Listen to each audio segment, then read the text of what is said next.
Send up a red firework. One more and we'll have it done here.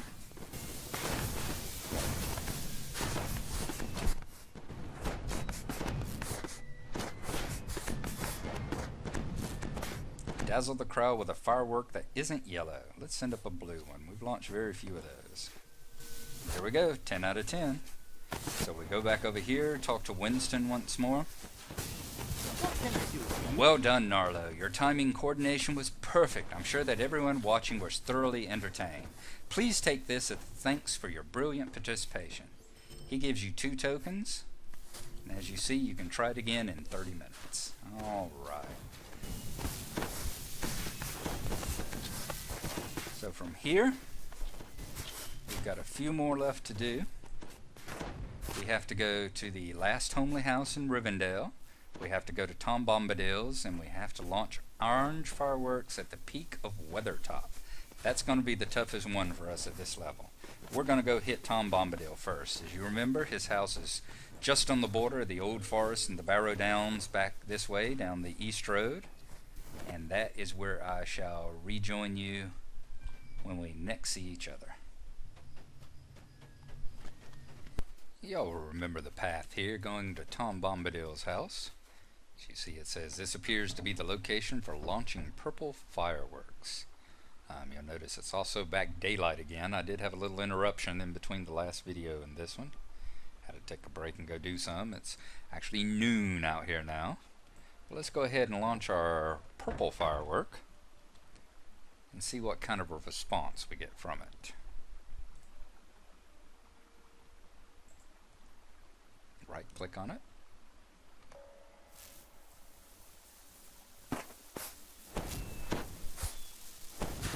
The rich purple fireworks are a contrast to the simple and secluded surroundings of Tom Bombadil's house. And the people there get a show as well. Alright. So that takes care of that one. We've only got 2 left in Gandalf's quest. We got to do one at Rivendell, and we got to launch one from Weathertop. Weathertop's going to be the difficult one. I can get a ride to Rivendell, but Weathertop, we're going to have to do a little sneaking and all. So what I'm going to do first is I am going to map my way back over to Michael Delving. And once there, I'm going to catch a ride to Rivendell. So I will meet you when we get close to the last homely house.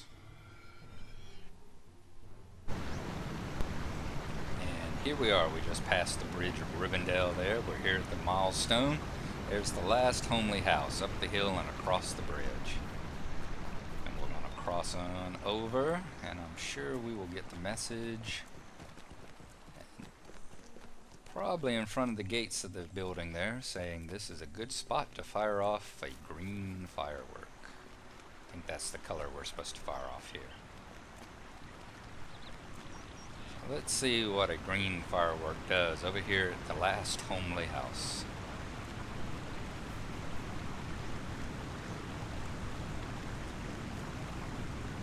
This appears to be location for launching green fireworks.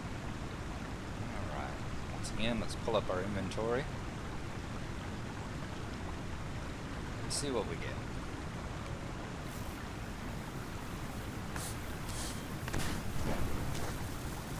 Green fireworks do well to complement the harmonious nature of the elves. Yeah, I guess it does. I guess it does. Okay, so that was that one down. Now all we got to do is get to Weathertop and launch the orange one. And that's definitely going to be easier said than done. So, I am going to head over to the stables, see if I can get a ride back. Or I may just have to wait until my map here to Michael Delving recharges. Either way, we will see you when we are on the top of Weathertop.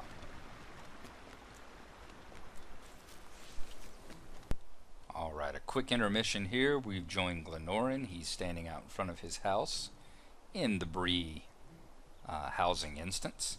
You'll notice he is wearing the festival anniversary outfit. That is the cloak and the pants and tunic that you get. You saw them on Gnarlo earlier. It's the ones you get for the 4th anniversary, I believe it was. And we are going to show you the 5th anniversary gift, which was the Festive Azure Pony. So I'll go ahead and pull that one up. There you go. That's the one that you get for free. It was the gift box for the 5th anniversary. Very nice gift. I did enjoy that one. I think it looks quite sweet. What we would do here is we will go ahead and dismount. Then this is the festival pony you get for winning the anniversary races and then turning in the coins and the cash. Okay.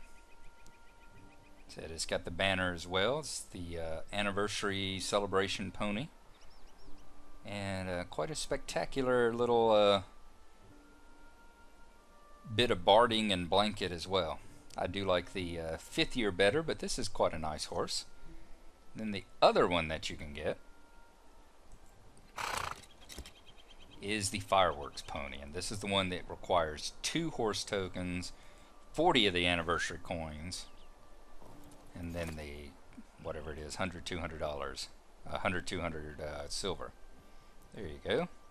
That is the fireworks laden pony, or if you're one of the bigger races, the fireworks laden horse. And as I said, as you ride around with it, every once in a while, at just random times, one of the fireworks will fire off from the saddlebags here and go off up into the sky. So, quite a nice collection of horses available this time around for the festival. And now we're going to return back to Gnarlo and his quest to reach the top of Weathertop. Okay folks, this here is the Forsaken Inn. We've been here before. Y'all remember this is still the Great East Road. If you follow it that way, you go past the Midgewater Marshes, which are over there, then the Bree housing instance, and eventually this road goes into Bree itself. Right here is the Bree stables that we just rode from. After 2 tries, I have had the hardest time with buggy stable routes today. That is the 3rd time that I've bought a horse ride, and then it ends up crapping out on me about halfway through it. The horse turns around in circles twice and then just stops running. So, put in more bug reports today than I've put in a while. And that ahead of us is Amansul, Weathertop, with the ruins of the fortress on the top. Looks a little bit more imposing than I ever pictured Weathertop as being, the ruins anyhow. A lot of flying buttresses out to the side and everything, so it apparently was a little bit more substantial than just a watchtower of the lost Northern Kingdom. Looks like it was actually a pretty significant fortress, but we're going to continue traveling out this way. And what we're going to try and do is see if we can get past it there. Where we need to go is in back. There's a couple of routes that go up the sides of Weathertop. The one that actually leads you to the top is around the back, however.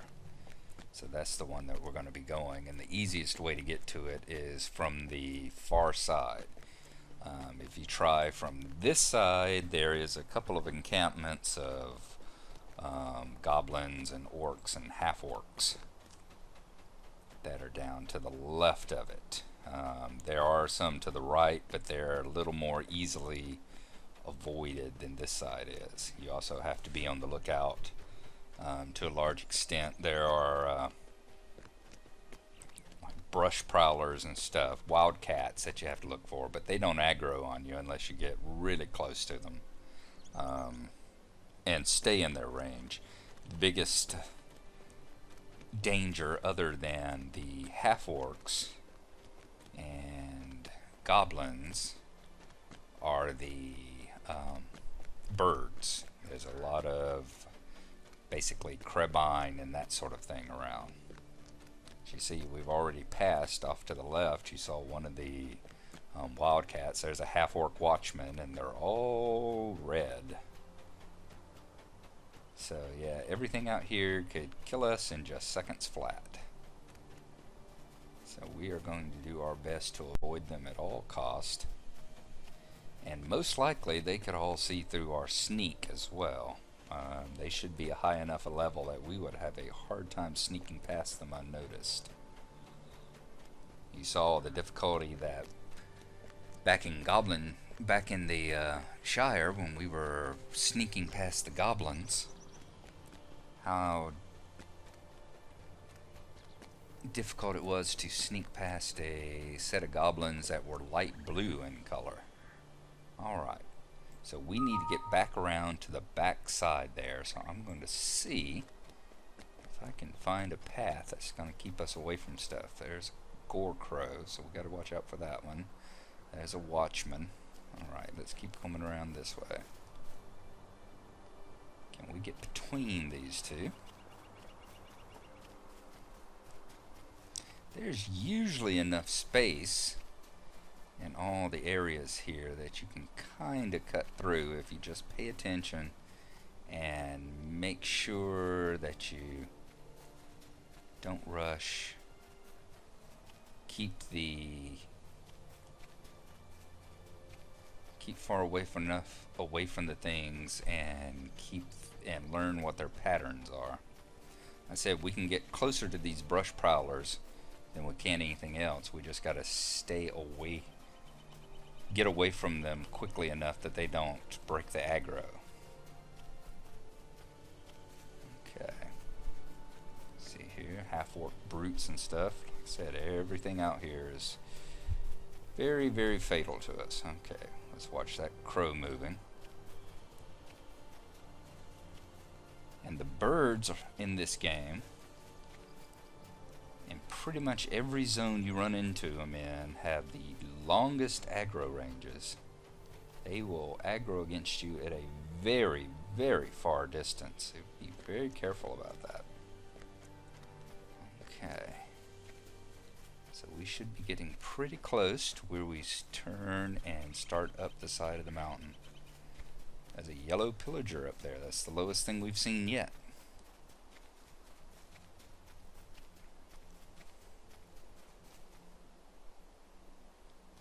A little bit further.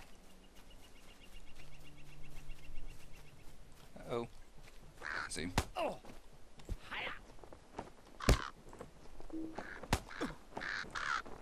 Slow down. Okay.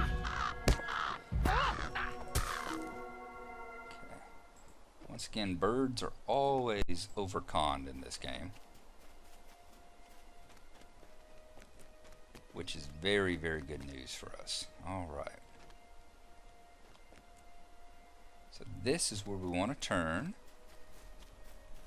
And we're on the back side of Weathertop here. Pull up the map right quick. There you go. You see where we are, the back side of Weathertop, and this is the route that we are going to follow all the way up to the top. I think the biggest danger we're going to have now that we're actually on the path is from the crabine, the birds and the crows.